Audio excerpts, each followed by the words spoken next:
Sempre s'ha qüestionat molt això, no? Inclús des del PP, des del govern de Madrid, va suggerir l'eliminació de totes les MDs d'Espanya, no? Que eren unes 3.500. Això entenem que és un greu error perquè precisament la gran avantatge d'una MD és estar proper ser proper sobretot al ciutadà, no? I sobretot jo diria que potser Valldoreix és un rar avis com una MD perquè de fet doncs, per la seva situació i per la seva, diguem, quantitat d'habitants que té, és un rar avis, no? Perquè més aviat tindria que ser doncs, un municipi. Hi ha municipis a Catalunya que són moltíssim més petits que la nostra MD, no? Però et deia això perquè entenem que l'MD, quan més propera és al ciutadà, més pot resoldre els seus problemes, no? I per tant, doncs, sobretot en llocs fora d'un context com el nostre, que és molt metropolità, doncs encara té més sentit, no? El fet que estigui al servei de la gent, sobretot en situacions rurals i en pobles de muntanya, no? Bé, la llei està feta d'aquesta manera, hem estat intentant canviar-la, aquesta llei, com bé sabeu, hem estat treballant des de l'Agrupació de Medis de Catalunya, que presidim des de Valldoreix, i no hem arribat a temps, és una llei que porta arrossegant-se diverses legislatures. Bé, jo penso que s'hagués tingut que solucionar. En quant als vocals, jo penso que tothom fa públic la llista dels vocals que diguem, van amb l'equip del president, no? I per tant, doncs, tot i que s'escullen a través dels partits, ara, si més no per una qüestió de transparència i de proximitat, doncs ho fem saber a la gent quins són els vocals que ens acompanyen. A veure, d'entrada jo ja no diria el nom aquest. O sigui, jo no diria el nom de pisos, no, perquè és un nom que s'ha utilitzat per espantar la gent, no? I no són pisos, és vivenda protegida, que no difereix en cap moment de cap tipologia de la que tenim actual. O sigui, qualsevol habitatge de Valldoreix té una alçada d'11 metres, que són planta baixa més 2. Més d'això no n'hi ha. Inclús pot ser que hi hagi alguna cosa, però de molt antic. La previsió és que aquest habitatge que té que anar a la centralitat, que a part és obligatori, que hi ha que explicar que és obligatori, no és que nosaltres vulguem fer-ho, sinó que ens obliga la llei, evidentment que també nosaltres ho volem fer, perquè estem a favor de que la gent de Valldoreix i la gent jove de Valldoreix, i no tan sols la gent jove, sinó també la gent gran, pugui tenir accés a un habitatge protegit.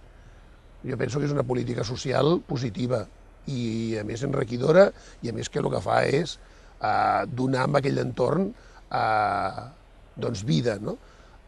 Com s'ha fet en molts altres llocs. Sant Cugat també, quan es va fer tot el que és el teatre auditori, al costat hi ha vivenda protegida. Amb què difereix aquella vivenda del que hi ha actualment a Valldoreix? En res. Tornem a repetir, és planta baixa més 2. I en cap cas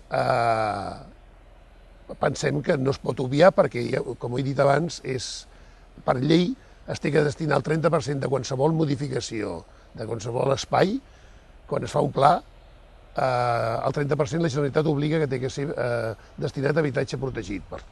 Per tant, doncs, entenem que té que ser així.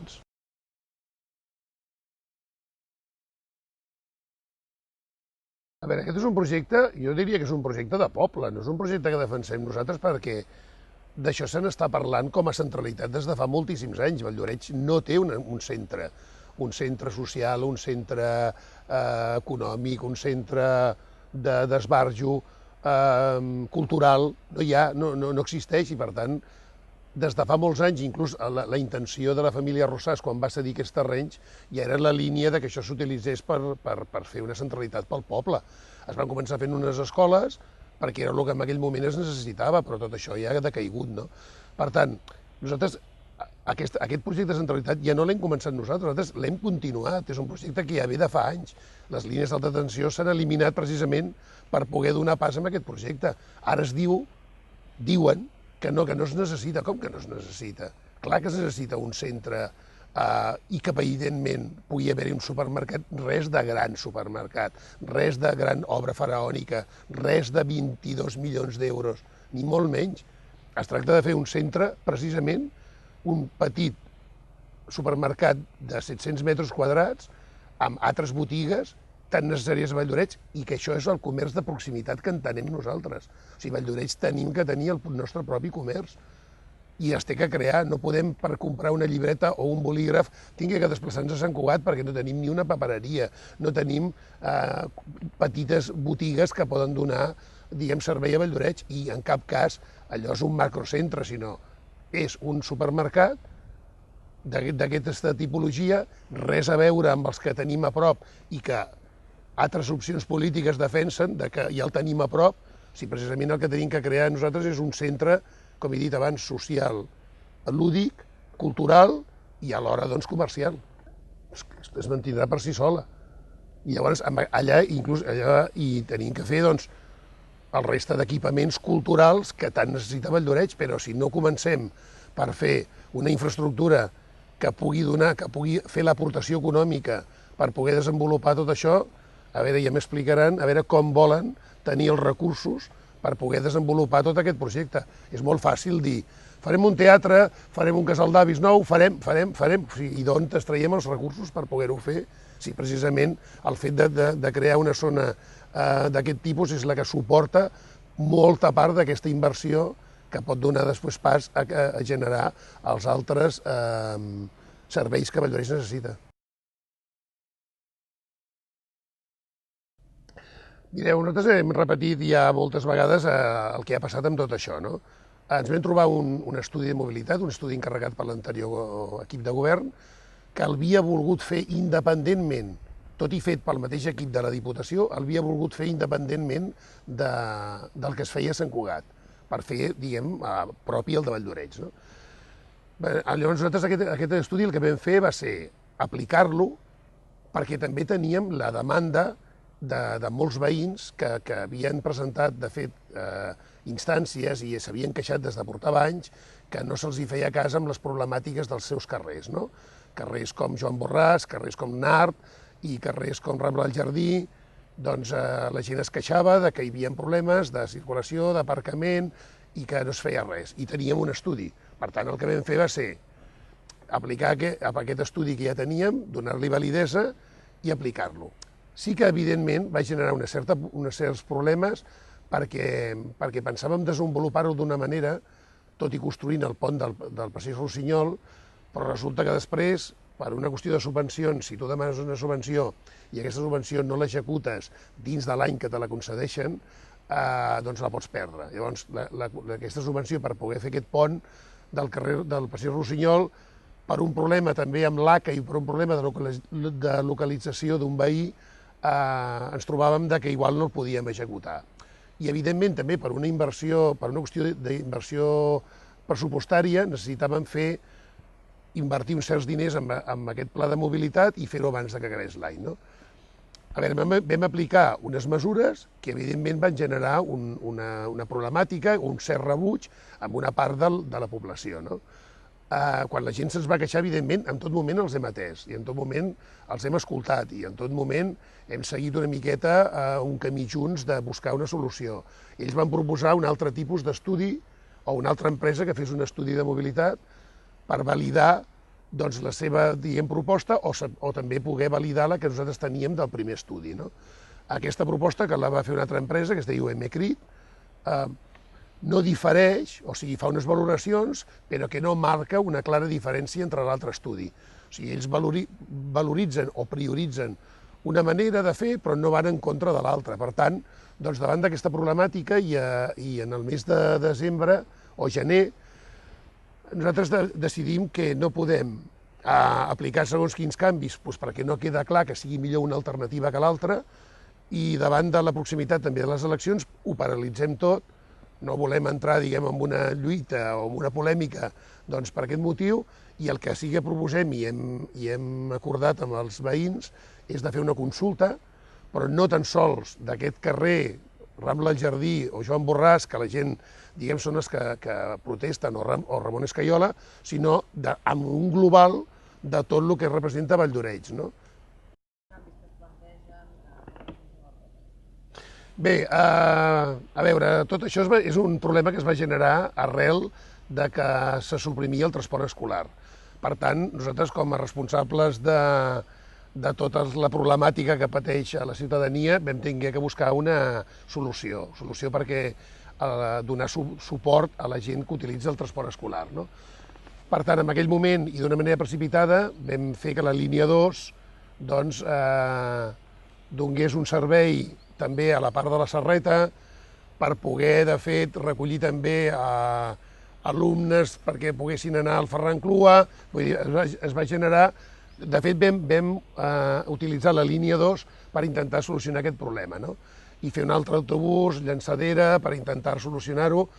A veure, va resultar que no va donar el resultat que ens pensàvem, va anar en detriment dels usuaris de la línia 2 i, per tant, el que sí ara hem fet, després de poder veure quin ha sigut el resultat d'aquesta prova, que ja et dic que va venir condicionada per aquest problema, tornem a otorgar la freqüència de 30 minuts a la línia 2, creem una nova línia, que és la línia 4, que donarà servei a la Serreta i al barri de Regadiu, i que també farà de llançadera a fi efectes de que circularà per mossèn Cinto Verdaguer, per tant, circula per l'eix de lo que és Valldoreix, i és un autobús més que pot utilitzar també doncs, el ciutadà per poder-se desplaçar. Per tant, augmentem aquesta qualitat de servei de transport urbà, que és el que també volem potenciar.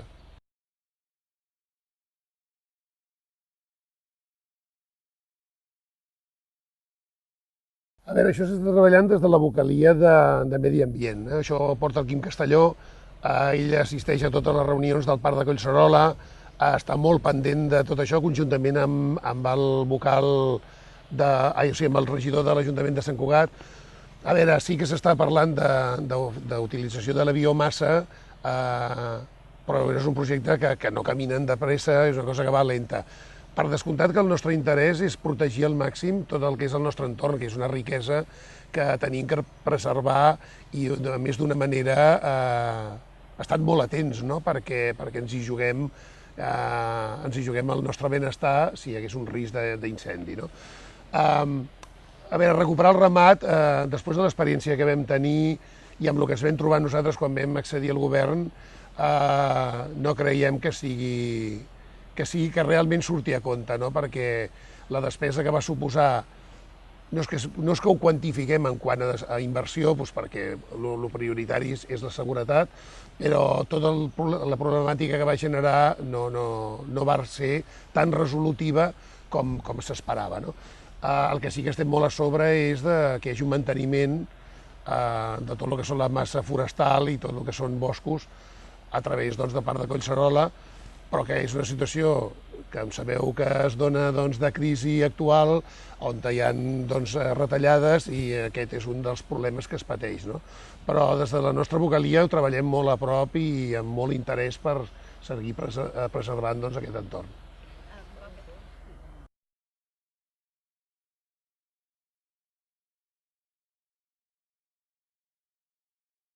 A veure, és un problema real perquè hi ha més, demanda que no oferta, no, en aquest cas, i per tant ho patim. A veure, podem donar molts enfocs, no? Molts enfocs per un cantó, el que és el poliesportiu. Estem mirant també com intentar tenir una instal·lació municipal pròpia. Tenim molta mancança d'espais esportius, com bé sabeu, hem recuperat el que és l'espai del camp de futbol, tot i que no hem pogut fer cap actuació de fet definitiva fins que no es desprogrami el vial d'enllaç. No? Això ja està, com aquell qui diu, a punt, i per tant, dintre d'aquesta propera legislatura, dins del nostre programa, portem el poder desenvolupar ja aquest camp de futbol tan necessari i tan, bàsic per un poble com el nostre que careix d'un equipament com aquest. No? Jo penso que totalment, perquè en tot moment nosaltres hem passat comptes a tots nivells, no? Inclús jo diria que ens vam heredar una situació econòmica bastant deficitària, amb un endeutament molt major del que tenim ara, tot i que hem tingut que fer front, com bé sabeu, a el fet del pagament de la part que correspon a la Generalitat per les torres d'alta tensió, però ara tenim un endeutament d'un 30 i escacs %, molt, diguem, inferior a lo que mínim exigible, el màxim exigible que es demana a les administracions. Per tant, tenim una economia sanejada i a nivell de transparència jo diria que en tot moment estem, diguem, el màxim hem estat fent ara noves inversions amb totes aquestes noves aplicacions i tal, però precisament per ser més transparents.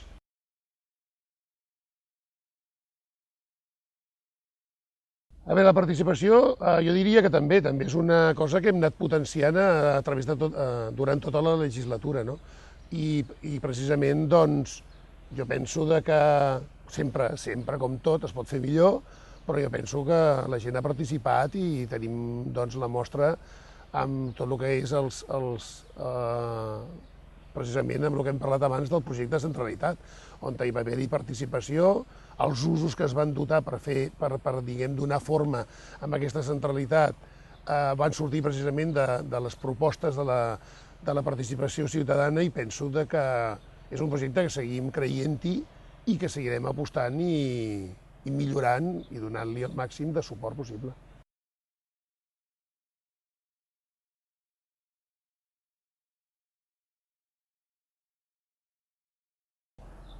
No, és que, a veure, nosaltres som els únics que estem, diguem, anant amb la línia de fer una proposta perquè hi hagi habitatge per gent jove. Jo em sembla que els altres, diguem, partits o els altres candidats a la presidència no estan en aquesta línia. En canvi, nosaltres estem dient en tot moment que volem que els joves de Valldoreix puguin tenir accés a la vivenda. I s'està dient que no, tothom està dient que la gent no, que se'n vagi, que hi ha pisos a Sant Cugat, que Promusa que faci pisos a Sant Cugat. Nosaltres estem obligats per totes les modificacions que hi ha a nivell de PGM i a nivell de zones verdes a tenir una certa implantació d'habitatge protegit precisament per donar suport a la gent jove i per tant nosaltres, si més no, estem en aquesta línia. Per tant, entenem que el que és tant a la centralitat com a la plaça d'Estació, si es pot dotar d'habitatge protegit, doncs nosaltres volem precisament poder facilitar a la gent jove el fet que ja pugui quedar-se a Valldoreix, i no tan sols la gent jove, sinó també la gent gran, que es pugui quedar a Valldoreix i no tingui que anar a Sant Cugat quan pugui tenir, diguem, possibilitat de quedar-se aquí.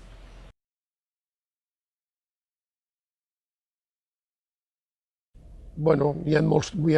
Vull dir, sempre s'ha dit que, bueno, precisament un dels objectius és poder consolidar aquest projecte de centralitat, no?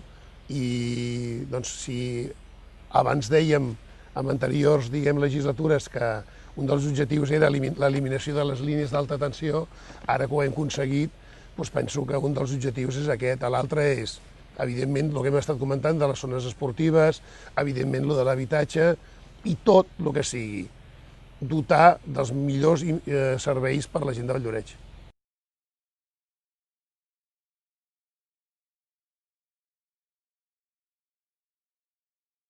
Pot ser, a veure, jo diria que no es pot valorar d'aquesta manera, no?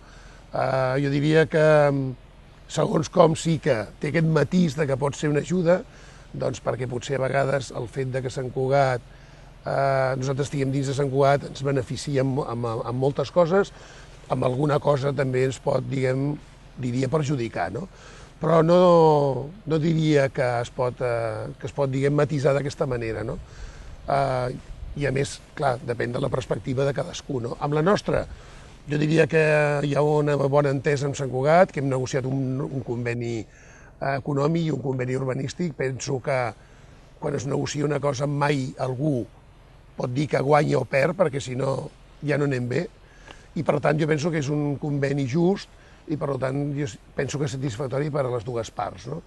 A partir d'aquí el que ens queda és pensar si algun dia volem ser o podem ser independents, si és possible, si és viable, si econòmicament és sostenible. Tot això no és tan fàcil d'esbrinar i per tant doncs estic a poder valorar, no?